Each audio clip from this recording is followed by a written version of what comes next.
Hello, Youth for Sustainability Virtual Forum. I am very excited to be part of the beginning of a dialogue with young people all around the Arab world and maybe the world. My name is Iman Bibars. I am the Regional Director of Ashoka Arab World and the founder since 2003 and a Vice President of Ashoka Global. I'd like to start by saying what is a social entrepreneur and why do we choose them and why are they important for our region. A social entrepreneur is somebody who is tenacious, dedicated, really obsessed with his or her idea, a cause. They're cause-driven. And it's very important to really go back and understand what entrepreneur really means because there is some confusion. An entrepreneur is a French word for an adventurer or somebody who takes calculated risk, who goes out of his or her comfort zone. And this is exactly what we're looking for. It is not about money. Steve Jobs and Bill Gates were not entrepreneurs because they made millions or billions, which is nice, but they were entrepreneurs because they created a new industry. They expanded the market. They produced new products and then created demand for it. And that's what we're talking about. A social entrepreneur is somebody who is really dedicated, who is driven, who is obsessed with a cause, a social cause that they want to solve, but they find innovative, creative, entrepreneurial ways to solve that problem. They have to be really dedicated to it to the extent that it becomes the vocation of their lives, something that they will not rest until they solve it.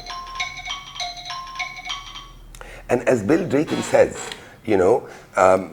sometimes we say, oh, if you want to help somebody, don't give him the fish, but give him whatever he will, the instrument that he will fish with.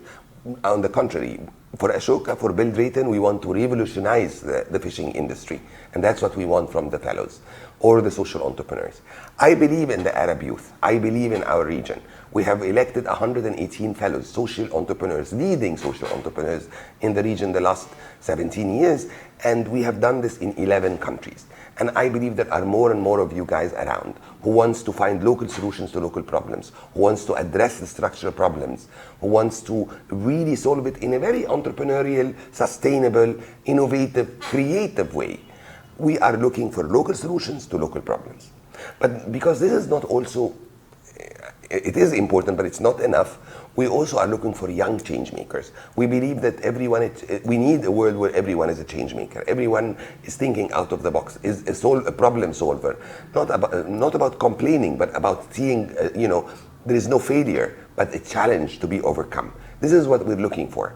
And we are starting a campaign now in the Arab region, in Ashoka, Arab world, to look for young change makers. Those young people between the ages from 15 to 18, maybe even to 21, who have solutions or ideas or projects or initiatives that are solving a social problem in a very innovative way and that are dedicated to that problem so that they want to scale it up or down or scaling out. And we're going to talk about this a little bit later. But it's important. In order for us to have young change makers, I'm talking also to your parents. Every parent must be a change-making parent, which means we give space and time for our kids to innovate and be different and to think differently. Every boss must be a change maker to encourage his employees and his colleagues and his teams to also think out of the box and be critical and to be positive. Change is positive. Change should not be only about criticism, but about building. We are builders of a new future. So I think we have to support social entrepreneurs in the region, we have to support young change makers in the region, and we have to support change-making parents in the region. Now go out, think of ways to solve all the social problems we're facing in the region, and come and become leading social entrepreneurs or young change makers.